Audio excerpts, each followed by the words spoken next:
Welcome. It's my pleasure as the director of the Toby Center for Jewish Life and Learning to welcome you to today's TJHT Talk session. We know that you have many webinars and hopefully an increasing number of outside activities to choose from, and we are thrilled that you have chosen to join us. Today, our guest scholars, Professors Natan Meir and Sylvie Ann Goldberg, will discuss a topic that itself has been, until recently, perhaps marginalized and somewhat underrepresented. Marginalized Jews, communal outcasts in Eastern Europe. As usual, our conversation will last about 45 minutes and will be followed by a brief Q&A session. And if you'd like to ask a question or make a comment or let us know where you're from and what brings you to today's session, please do so in the comment section. So, our guests. Natan Meir is the Lori I. Loki Professor of Judaic Studies in the Harold Schnitzer Family Program in Judaic Studies at Portland State University. A scholar of the social and cultural history of Eastern European Jewry, he's the author of Kiev, Jewish Metropolis, A History, 1859 to 1914, and most recently, the acclaimed book, Stepchildren of the Shtetl, The Destitute, Disabled, and Mad of Jewish Eastern Europe, 1800 to 1939. It is the focus of Professor Meir's publication that inspired today's discussion. Full disclosure, I had the pleasure of meeting and learning from Natan when he was a student at Columbia and I was a Hillel director some 30 years ago.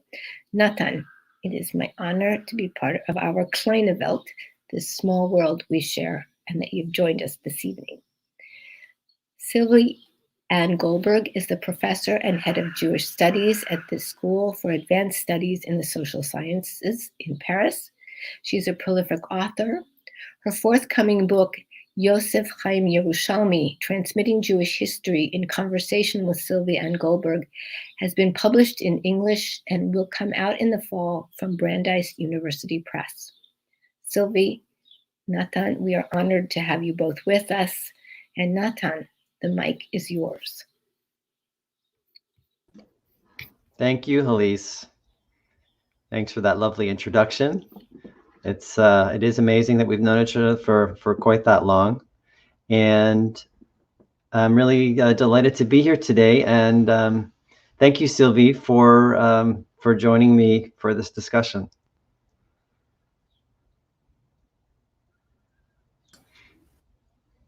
Thank you, Natan. Thank you, Elise. It's a great pleasure to be here this evening in Paris, I mean. Today to have a conversation with Natan, who is presenting to us a kind of history from below. It is very trendy now, I think in France at least, to take upon oneself to make a new kind of history.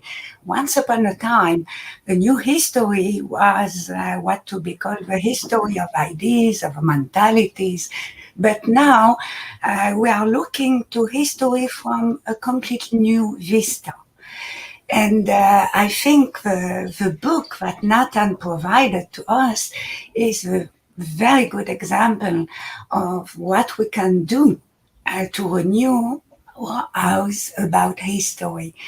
And it's a special pleasure for me also to present or to discuss this book with Natan, because what we call the history from below, I discovered it when I was trying to make a history, from the elite. Very long time ago, a century ago, I worked about the register of the Chevra Kadisha of Prague. And I discovered that there were many excluded people. I mean, they were Jews, but they were not really, let's say, included or citizen. They were not part of a community. So for me, it was a complete discovery, because it was not at all what I had intended to do. But from this point, I think there is a lot to do. My work was only about the early modern period. And at this period of time, there was almost nothing, maybe really nothing about this kind of people. We could find them in literature, in the Yiddish books, in the novels, but not in the sources, because they were silences. Completely silenced. They were not writing, but when we had to touch about them, it was just against them. It was measure against them. It was something to say that we don't want them, that we need to expel them from the community, and so and so.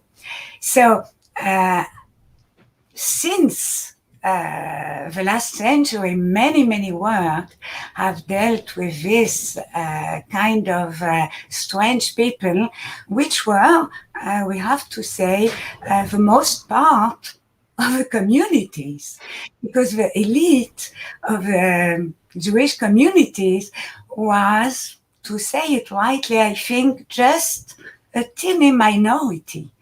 The mass of Jews were kind of not complete citizens, a kind of people who were put aside, and this is also the reason why we couldn't find them in the sources. Because almost all the time when we were finding sources about Jews writing about themselves, it was always about the elite. So this new history of today, 21st century, which is made up of history from below, is giving us a full panorama of what was, I think, most concretely the real life of the Jews. And also, there is also something very special about the Book of Nathan, because he's dealing exactly with a period where everything changed in the Jewish communities. You know, between the beginning of the 19th century until the Second World War, it was not the same world. So perhaps we could, before, talk about a way of life of the Jews, I mean, in the early modern time, but since the 19th century, how was the life of the Jews? I mean, at the beginning of the 19th century, it was not the same at all, but it was by the end of the 19th century. And also, if you take the 20th century, before the First World War and the Second one, it was not the same at all. So we have a complete changing panorama of a Jewish way of life. So take it from below can offer us to look at it with a new eyes. So thank you, Nathan, for providing us this possibility. But I wanted to start our conversation with something else. How did you get to this topic? Because, okay, there are new trends in Jewish history. I agree. We all want to be, in the wave, but I'm sure there is something else. You cannot get to this kind of history of, the ugly, the disabled, the mad people, without anything lying behind this. Yes, that's true, Sylvie. That's absolutely true. And actually, from a more a kind of ordinary scholarly trajectory, I think mine was perhaps similar to yours in that, as you mentioned, you wrote Crossing the Jabbok, and that is about, it's very much based on the communal records, which were created by the elite. And my first book about Kiev, which is in a different period, but it focuses also in many ways on the communal institutions. And those are headed by the elite. And when I wrote about Kiev, and I was spending so much time talking about the leadership, I started wondering about the other people. And in fact, I think similar to the way that you did it in your book, where you had these particular kinds of documents that you wanted to very often read kind of against the grain and to get a sense of what's going on below the surface here. What can we intuit about other people in the community that we're not hearing about here? I found in some of the documents when I was researching Kiev that there were all kinds of poor Jews, very often the recipients of Jewish philanthropy, who were talked about in the aggregate, but they were never actually mentioned. They were never named in any specific sense. And I just got curious about them, and I wanted to know who are these people? Is there any way that I can really find out more about them in any kind of tangible way? And that's where I began this quest to discover something, whatever I could, about those people who are on the lowest rung of the socioeconomic ladder. From a personal perspective, I think probably that being a gay man in the Jewish community, which at various points has led to some feelings of marginalization. I wouldn't call myself marginalized right now, thank goodness, but I think it's been a long journey, and I think that probably allowed me, I'd like to think, let's put it this way, that allowed me to have some sympathy for people who were not fully integrated into the Jewish community, whatever that might mean. And as I researched that earlier book on Kiev, I began to see examples of those people who were, I suppose, outcasts is the right term, or marginalized in some way. And so that really was part of it as well, I think. Although I wouldn't say that was anything conscious at the time. It's just after the fact, as people have asked me about it, I've reflected on it. And I think also there's a piece of it as well, because in my life I've had some important relationships with people who are challenged by mental illness.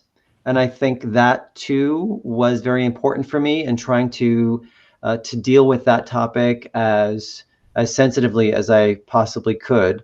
That's a tough one, because very often in the sources, as you know, mental illness is discussed in ways that are very different from how we would deal with it today. So it's a matter of trying to recover those experiences that, I mean, reading about them is often very difficult, and it's actually very sad.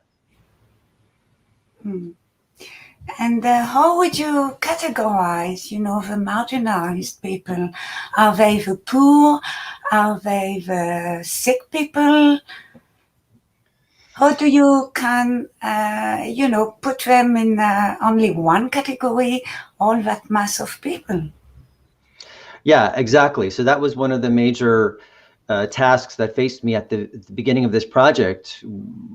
I suppose that was in 2007, 2008, when I first started, which was, okay, if I'm going to start talking about marginalized people, who am I talking about? Who are these people? I had a certain instinct, and I think you know that at a certain point as a historian, you begin to trust your historian's instinct. So I felt, okay, I think there is something to this idea. But the question was, who are they? Because, there were many, many poor Jews in Eastern Europe, probably by the end of the 19th century. That's the majority of the community. So it can't just be poor people. So who is it that we're talking about here? And I was wondering, is it maybe servants? Because I knew there were many Jewish servants. We read about them all the time in the literature, for example. I was wondering if maybe poor widows could be included as well. Perhaps Jews who lived in villages in rural areas, Yeshuvnikus. And ultimately, it took a while for me as I worked through the sources, it became clear to me which of these people were included and which were not. And very often I understood it because they were all grouped together at the time by, let's say, the leaders of the community or progressive intellectuals who would talk about these outcasts kind of as a group. And they included those categories I include in the book, which are basically destitute people, many of whom were beggars, disabled people, either people who have physical disabilities or developmental disabilities of some kind, people battling mental illness, and then to some extent poor orphans as well. And one of the ways I was able to understand that categorization is kind of empirically through certain phenomena, certain historical phenomena that I encountered as I was doing my research. For example, the poorhouse. So when I looked at who is in the poorhouse, it turned out that generally speaking, the people I just talked about, those are the people we find in the poorhouse. And I know there's some photos, there's some photographs and images relating to the poorhouse up on the screen now. We'll probably hopefully talk a little bit more about the poorhouse later on, but just to give people a sense of what we're talking about, this is one of the focuses in my book is the hekdesh, the poorhouse in Eastern Europe, which was found in almost every small or medium-sized town, and even in some large towns as well. So the hekdesh, for example, is one area where that showed me, okay, these are the people who are considered to be the outcasts of the Jewish community. And some of the other categories that I had looked into, like servants, for example, did not really turn out to be operative for the kind of research that I was doing, partly because someone who was a servant might have been poor, but often they only were servants for a certain fixed category, fixed period of time. And then after that, if, for example, if it was a woman and she got married, then she might move on to some other part of life. And also servants were looked down upon in a certain way. They were certainly, their lot very often was not a very good one, but they were not ostracized and seen in the same negative light as the marginalized people that I talk about in my book.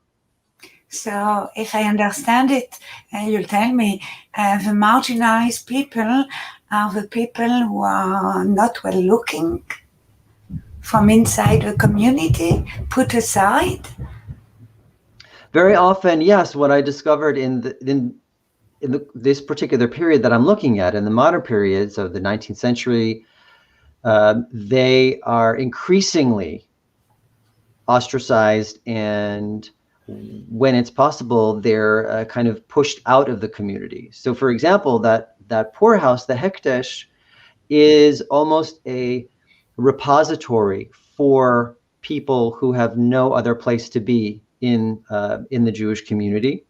And in fact, there are some schemes that are invented in the mid-19th century by some of the progressive leaders of various Jewish communities, like in Odessa, to create institutions where they will permanently place these people, like a Jewish insane asylum or a workhouse, the kind of place where you would take those who are considered to be unproductive, right, in the terms of the day, not useful to society in some way, and you put them in a workhouse so they can be made useful.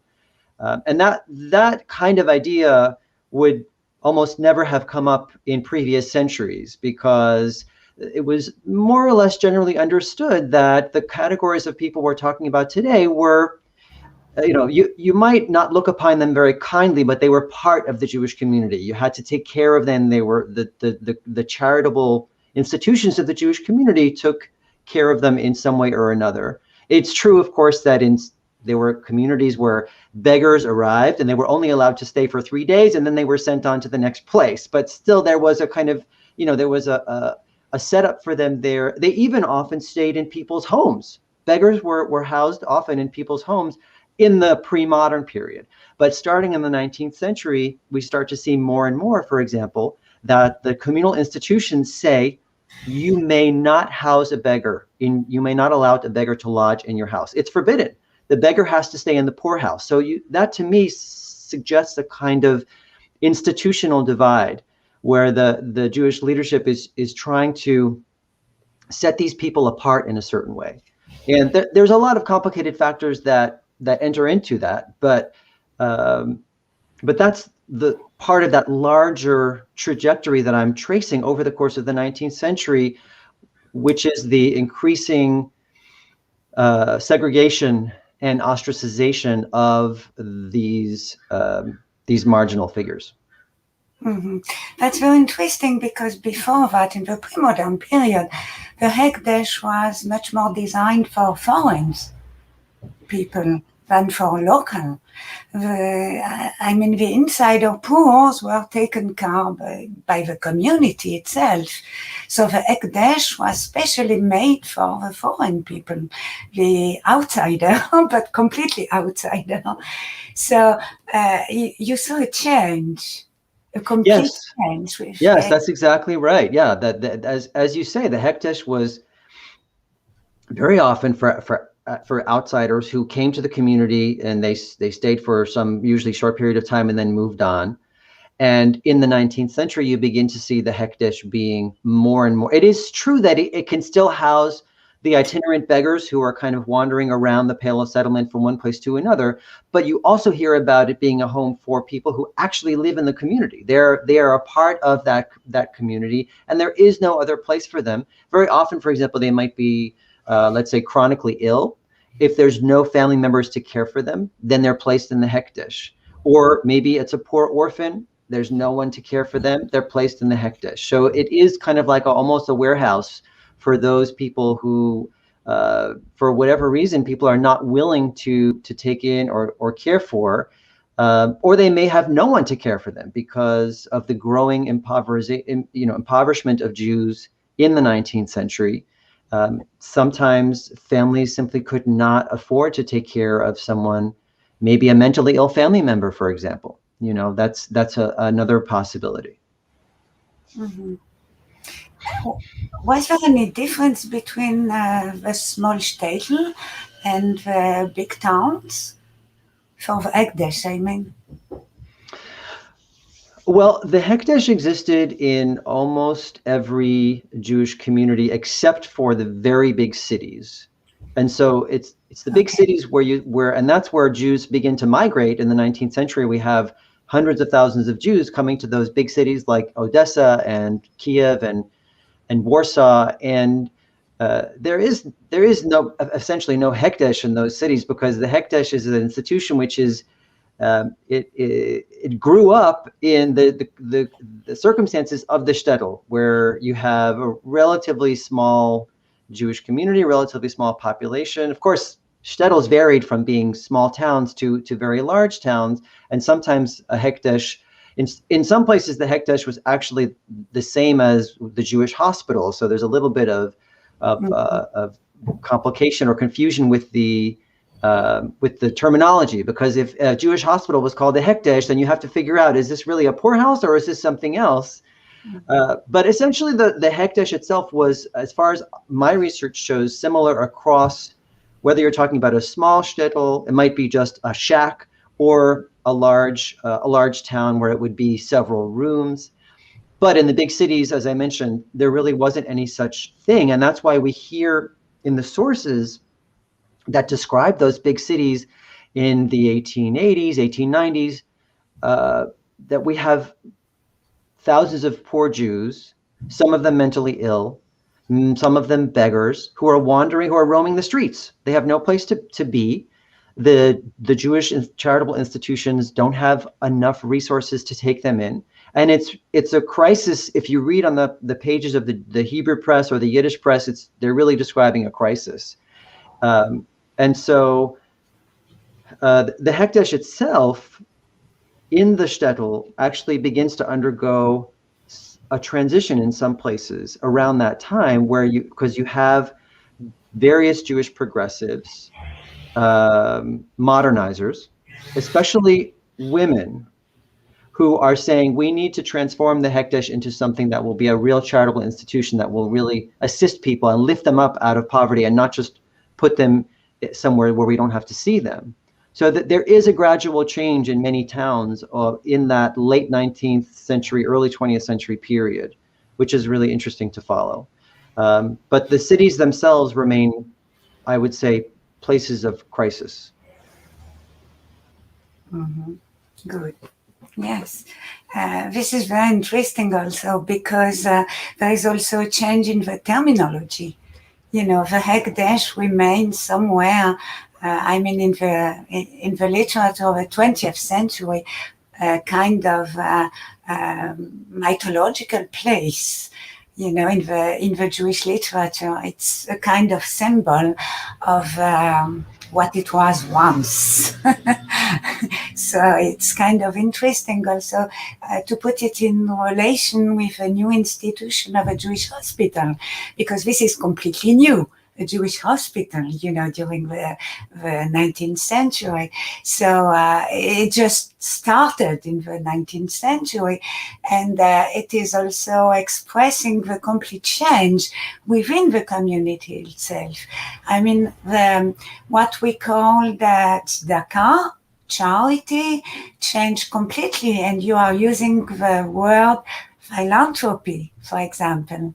So could you elaborate about this a bit? Yeah, absolutely. In fact, what you're asking reminds me of two literary works that appear in the book that I try to analyze. And one of them is by Mendele Sforum, and that's Fischke der Krummer, which is Fischke the Cripple. That was a novel that first appeared in the 1870s about the Jewish underworld. And there, Abramovich, who is Mendele Sforum, he describes a hekdesh, and that is the traditional, maybe I shouldn't say traditional, because it seems that the hekdesh only got as bad as it did in the 19th century, that in previous centuries it had been a reasonable place to stay for travelers who were passing through, as you mentioned. And then in the 19th century, we start to hear these descriptions like we hear in Mendele, which are, it's just a horror. It's a horrific place to be. It's falling apart. Obviously, Mendele is not, you know, it's fiction, so we have to take it with a grain of salt. It's not meant to be a mimetic description, but nonetheless, you get some insight into how people perceived the hekdesh at that time, that it was really just kind of falling apart. And what that gives us a sense of how moderns, or, you know, progressives might have seen traditional forms of Jewish charity, which is they didn't think much of them. They felt that they kept people poor, that the handouts that people would give very often, for example, at the cemetery or on Sabbath Eve or on the eve of festivals, that those were just perpetuating a cycle of poverty. And so there were many calls at the time to try to modernize Jewish charitable institutions, and, as you said, create this new system of philanthropy that was meant to actually lift people up and give them some way of making a living for themselves. You know, if you look at the actual plans that some of those philanthropists tried to put in place, they weren't always as kind to the marginal figures as we might wish today, and often we would call them cruel, because they might have required, for example, certain things of poor people that we would never require today. But nonetheless, this is a kind of a slow transition, a gradual transition to a more modern philanthropic system. The other work that I was thinking of, which kind of illustrates that very well, is a short story by Agnon, by the great Hebrew writer Agnon, which is called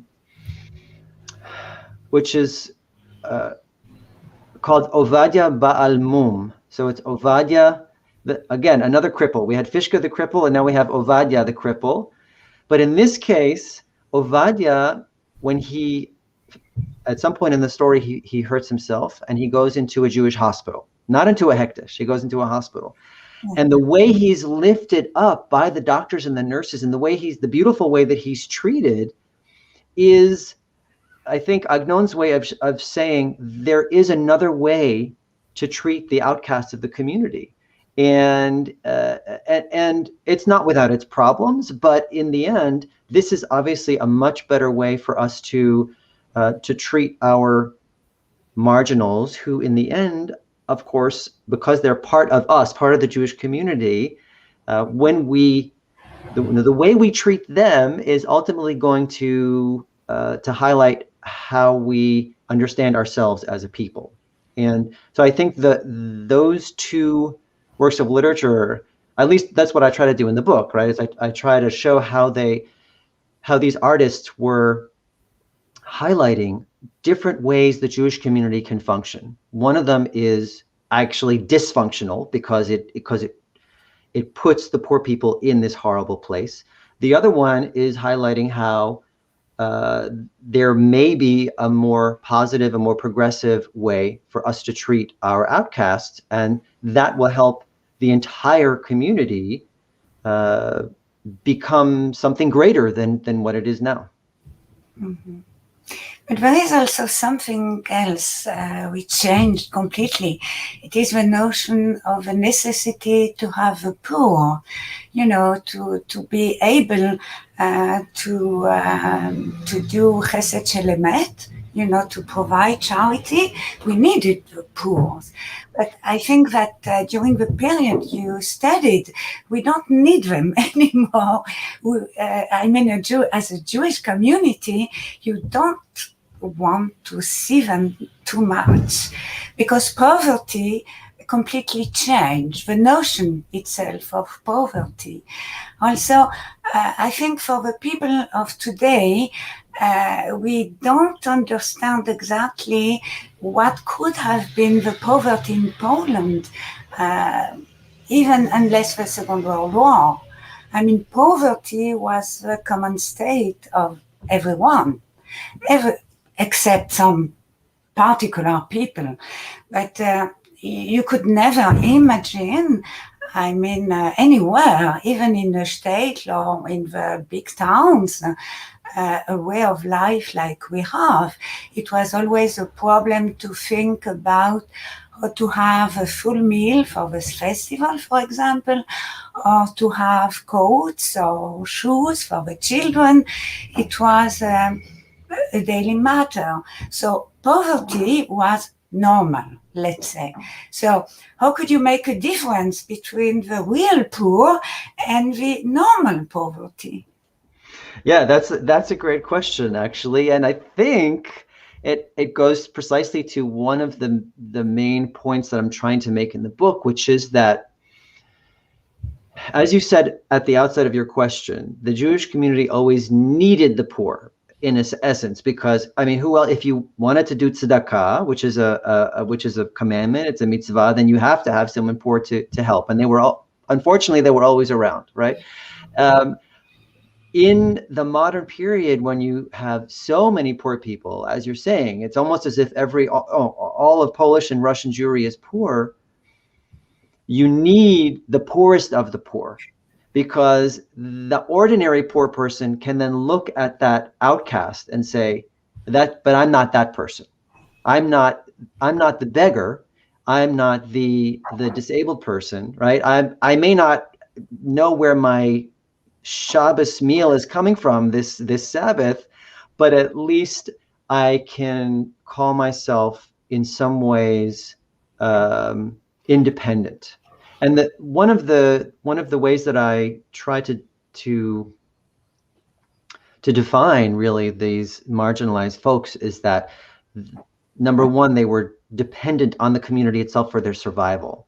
And although it's true that many of the ordinary poor people in Eastern Europe did have to ask for tzedakah of some kind, maybe a free loan, right, from a free loan society or something like that, but generally they could view themselves as being independent. And those people who were on the margins, who I'm talking about in the book, could not. The other major kind of sociological category here is marriage, because the outcasts very often could not marry, and that of course was a major factor within the Jewish community. That was a kind of a primary marker of a normative lifestyle, was that you married, and the outcasts very often could not do that. So, for example, people with developmental disabilities, who are sometimes called town fools in the shtetl, they usually did not marry.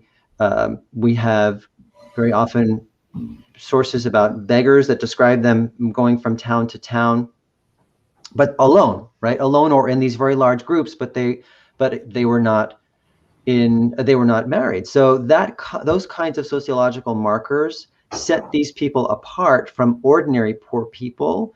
And in fact, I think it may have, in some paradoxical and maybe, I suppose, cynical way, made the ordinary poor people feel better about their plight because they were not as bad off as those other people.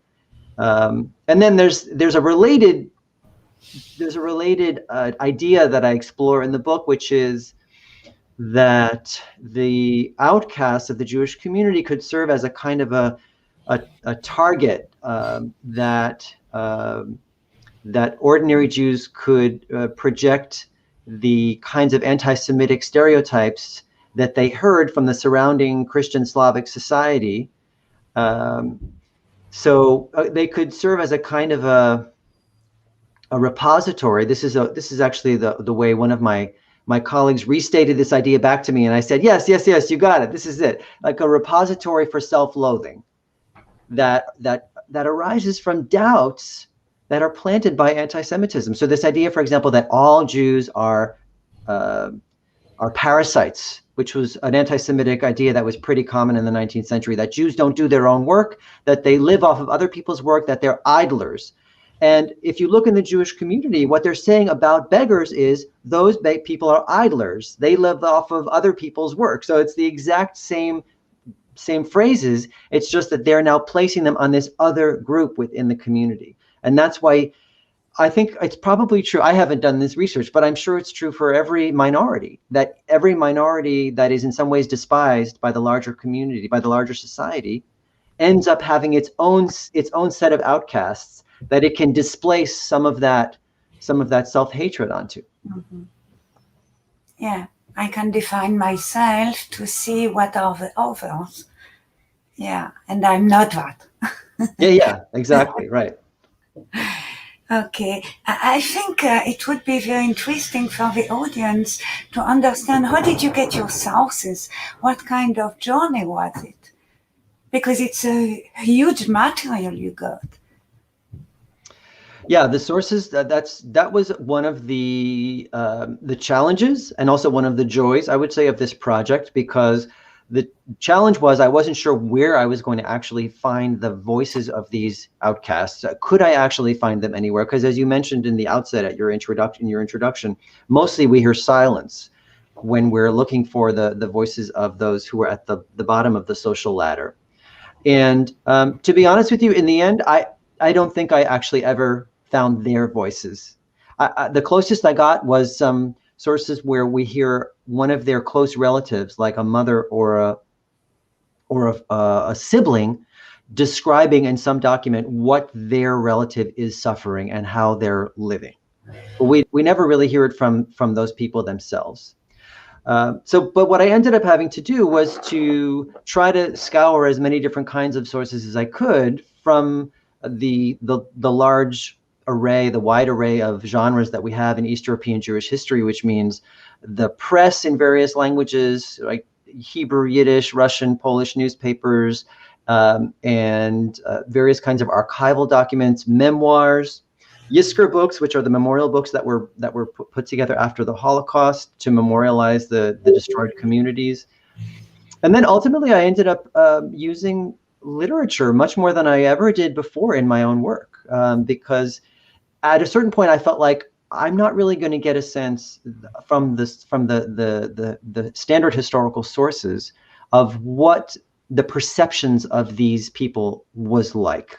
And so I think I need to go to great writers like Peretz and Mendele and Agnon, who of course understood their society in very perceptive and insightful ways. And therefore I discovered that reading their work really enables us to get an insight into these dynamics of the Jewish society that I'm trying to describe in ways that other works don't. And they're also such a pleasure to read that it was, once I started, it was hard to stop. It was hard to stop. Did you use also the letters of the people who went, for example, to the US at the beginning of the 20th century? No, I did not use that kind of correspondence. that is it. That would have been interesting. I think maybe part of what stopped me is that I knew that none of the marginalized people who I was trying to study ever actually made it to the United States, because they were usually too poor to immigrate. So they were not among those people. I did have the opportunity to look at a certain kind of correspondence, which was the kvitlach, the little tiny petitionary notes, usually written in Hebrew, that were sent to a wonder-working rabbi in the 1870s. Those are stored. There's a collection at YIVO in New York, and there's also a collection at the National Library of Israel in Jerusalem. And those are the documents that I was referring to earlier, where you have a relative of someone who's mentally ill writing to the rabbi and saying, "This is what's going on with my daughter. She scratches her flesh. She screams at night. What can we do for her? Can you give us any kind of blessing or any kind of remedy?" And those kinds of, I mean, I wish I had more of those to talk about other categories of people in the book, like beggars, for example. But at least that gave me a little bit of insight that I would not have had otherwise into the lives of those people. Mm-hmm. I see that the time is running out. We are already 42 minutes. So I wanted you to say a bit about the demographic issue, because it was very important at this period of time. Exactly in the chronology you choose, there is a complete change in the Jewish demographics. It changed completely, and this is also maybe a way of explaining why the sense of poverty changed, and why also there was so much destitute and marginalized people. That's right. Well, there was, at this time, there was a demographic explosion, which helps to explain the situation. That was, of course, aggravated by the policies of the Russian government, which did not allow most Jews to leave the Pale of Settlement, where they presumably could have found some productive way to make a living. And so they were kind of crowded into this area where it became harder and harder for people to find any real way of economic mobility, right? There was nothing, there were no jobs available. Many people were Luftmenschen. They would kind of make a living from piecing a few different kinds of jobs together. And that's why, of course, we have that huge emigration. One of the reasons we have this huge immigration from the Russian Empire to the United States during this period. And then after World War I, we have a different kind of explosion, which is an explosion of I would say, of the marginalized categories, because of the chaos and the destruction and the expulsions that take place during World War I and in the years immediately after World War I. We have even more orphaned people and homeless people and people who are completely destitute than we ever had before. And so at that point, when you have independent Poland in the 1920s and the 1930s, it becomes an absolute necessity to more than ever in the pre-World War I period, to try to create some sort of structures that will support these kinds of people. And that's really when we see the beginnings of those kinds of institutionalized networks, like networks of orphanages and those kinds of things that begin to do the job in a systematic way. There aren't enough resources to support everyone, but that's at least the beginnings of that kind of institutional network that Jews, Polish Jews, were very proud of in the 20s and 30s, because they really did a tremendous job as far as they were able to, given the resources. Mm-hmm. Okay, so could you say a word or two about something very spectacular you found? It is the Cholera Chasene. Yes, absolutely. Elise, I know we're into our question period, but I'll just say briefly, and maybe our friends backstage can put the slide on about the cholera wedding, that this is one of the phenomena, in addition to the Hekdesh, which I mentioned before, the poorhouse. This is one of those historical phenomena that allowed me to see that these marginal people were very often perceived as one group, as one category, because this magical ritual to end an epidemic, which we begin to see in the early 19th century, and which takes its real form starting in the 1860s, which is they took these marginalized people, two of the outcasts, or sometimes more, and they would marry them to each other in the cemetery, as a magical way to end the epidemic. Obviously, we don't have the time now to explain exactly how this worked from a religious and an anthropological perspective, and I spend a lot of time in the book talking about it. But it was a major feature of East European Jewish life in the 19th and early 20th centuries, all the way into the 1920s and actually beyond. You can see here that it's made a revival recently. Last year there was a Magefa Chasana, a plague wedding, also in Bnei Brak. It's the only one that I know of that's been carried out during the COVID epidemic, but it gives a sense of how powerful this ritual was, and how powerful the idea that these people at the outskirts, at the periphery of the community, they represented something really important symbolically, and I argue that they were really scapegoats. That the community, and this is of course on a symbolic level, the community wanted to have the evil of the epidemic land on those scapegoats rather than on the bulk of the community as a whole. Thank you. So you will have to read it in the book, I think. Absolutely. Nathan and Sylvie, first of all, thank you for stimulating this conversation, opening up our eyes to places that maybe we didn't see or didn't want to see. And you've just begun to open the pages, not of the book and your research, but Sylvie, with your questions of probing and trying to get us a little farther. We have lots of questions from our audience. I will share a few, and Nathan and Sylvie, if you see one in particular.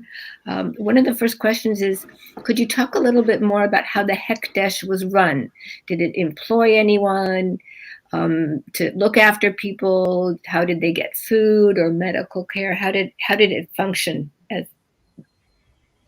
Yeah, that is a great question, and that's actually one of those dividing lines between the pre-modern period and the modern period, starting in the 19th century.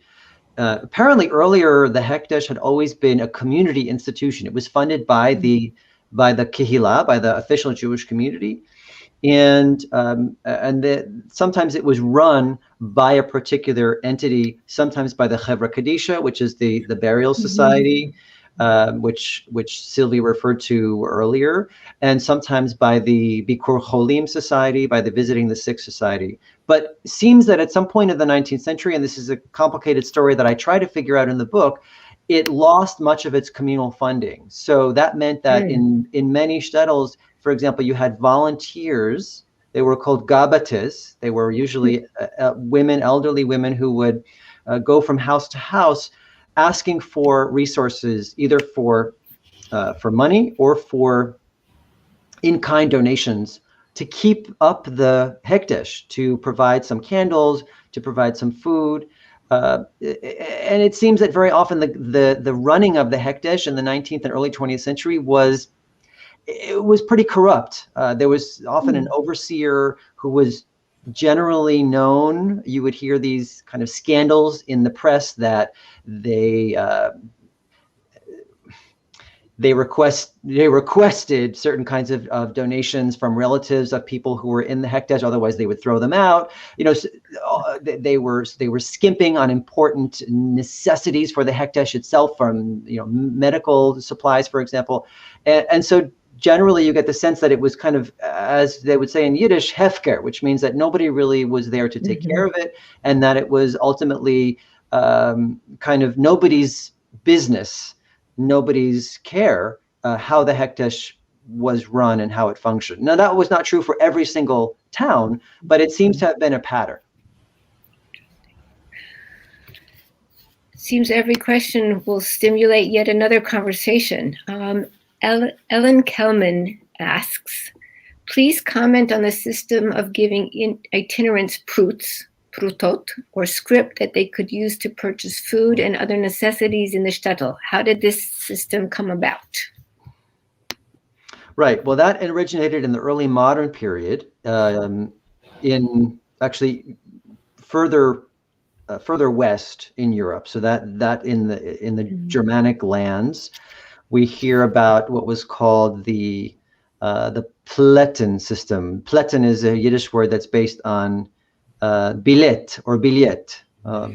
Billet. So there's that's the ticket, and poor people were given tickets or some sort of scrip that they could then redeem with some sort of centralized institution. So it was a way to try to centralize and systematize charity that began in the early modern period in the 1600s and the 1700s, and then it was continued in some communities in Poland and Russia in the modern period as well. So we hear even about some communities kind of minting, not really minting, but printing their own community money, as it were.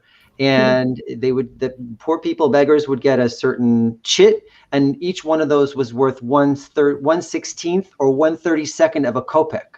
So you could gather these and then redeem them in various ways with the communal institutions, and that was, it was a way, I think, of trying to combat the chaos, the balagan, as you would say in modern Hebrew, and that's a Russian word originally. The chaos that came out of having dozens of beggars wander around one town, especially on the eve of Sabbath, from door to door to door to door, and people just felt completely overwhelmed. So the Jewish community, the institutions that ran the community, tried to come up with some sort of solution that would enable things to be a little bit more systematic. Did it actually work in reality? It's hard to tell, although we do hear memoirists talking about those systems. So apparently they did take hold in some places. Thank you, Nathan. Sylvie, do you want to comment on any of the questions so far? Oh, about the Plätten? Yes, I could say Nathan was right, absolutely. It was a way to systematize the charity. So the beggars could have been given a Plätten, a ticket to be lodged for one night and one meal. But it was also a way to keep foreigner students, the yeshiva bucher, to have something to eat and where to sleep. So the community of the pre-modern period were organizing, the Plätten, a place to stay and a place to eat among the yeshiva bucher. And if something stayed, it was for a foreigner too. And if not, it was written, at the entrance of the community, we don't have any more Plätten. Don't come in. See, that's fantastic. I didn't in Poland.